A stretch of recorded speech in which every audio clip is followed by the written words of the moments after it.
They're the ones who, long after we're gone, are going to be able to hold a hand across a national boundary or an ocean or a language barrier.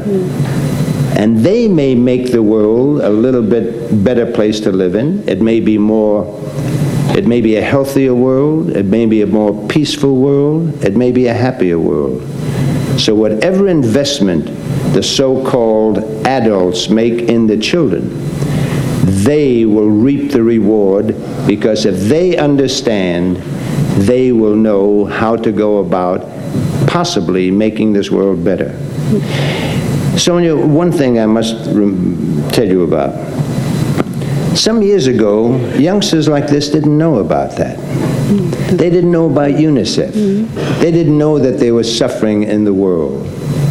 And with the advent of television and movies and communication the way we know it now, little children are beginning to look at the television camera, to see youngsters who are starving, to see youngsters who are sick, to see youngsters who have no homes, and they relate to them. They now say, oh, look at that little boy, little girl, sick, and realizing that they are not as fortunate, those people, as the ones looking. May I ask you a question Yes. about that? Because what you said is true, I think, but we see this so often on TV, and children do see all the terrible circumstances people live in.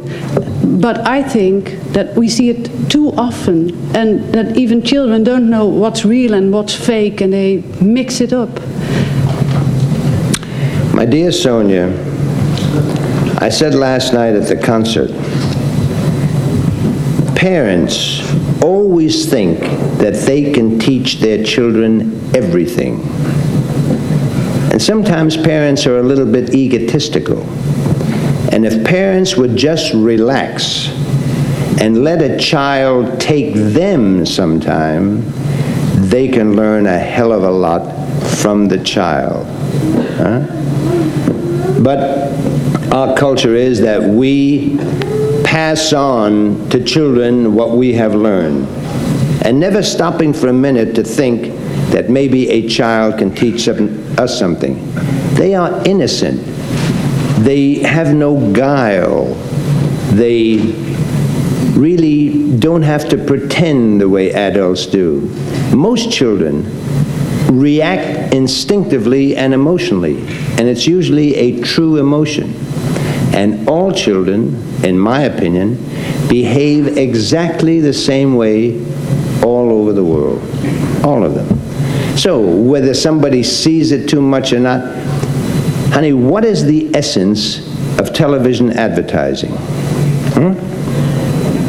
Use Tapataki soap. It is the best soap that anybody has ever used. Now you hear this 20 times a day. Use Takanaki soap. Now you go into a store and you're looking, and suddenly you say, I'll have a cake of that soap, please. And you're buying Takanaki soap. You don't even know that it has been put in your mind. So when you say, are kids looking at this too much, or have they seen too much of it, I don't know. Because if it makes an impression in their head, as they grow older, it will be there. They will have recognized that there is a problem somewhere in the world about children of their age. You're doing 25 years a great deal of good to many, many children, and there has to be something that makes you so fanatic about it. So fanatic? Yeah, I don't know if that's the right word, but well, it'll do, yeah. I don't know. I enjoy doing what I do. I get a great sense of reward. I think maybe the best way I can explain this, Sonja, is I have a daughter called Dina. And when she was very small, as all small children, they want to have their way. Sometimes they get it, sometimes they don't, whatever. Children of famous parents find it very difficult to adjust to realistic life. Huh? Now, I am not sure that I want to leave my daughter a legacy of wealth or a legacy of fame or a legacy of easy living. I don't know if I want to do that. And it isn't important. What I would like to leave her is a legacy for her and possibly her children of a happier and more peaceful world.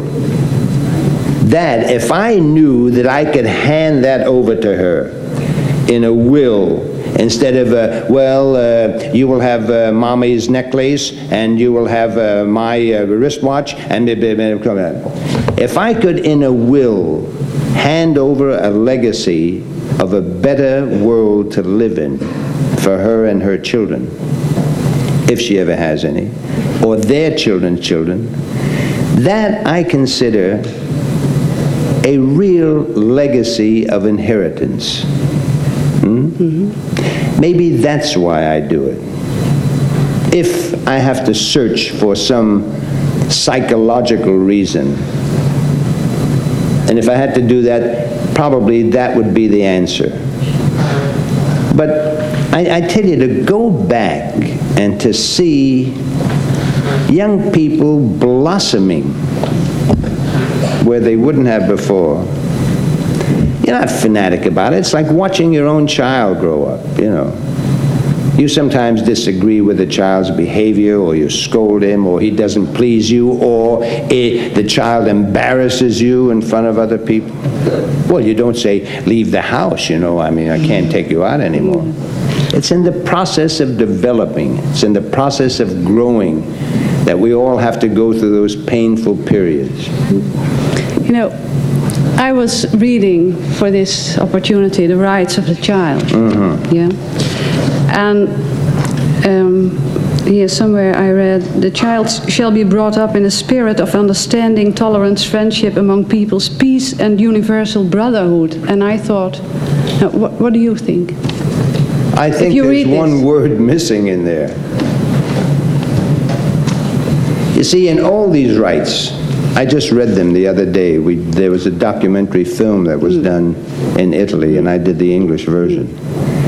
And I don't remember in anywhere of the Declaration of the Rights of a Child, I don't find the word love in here anywhere.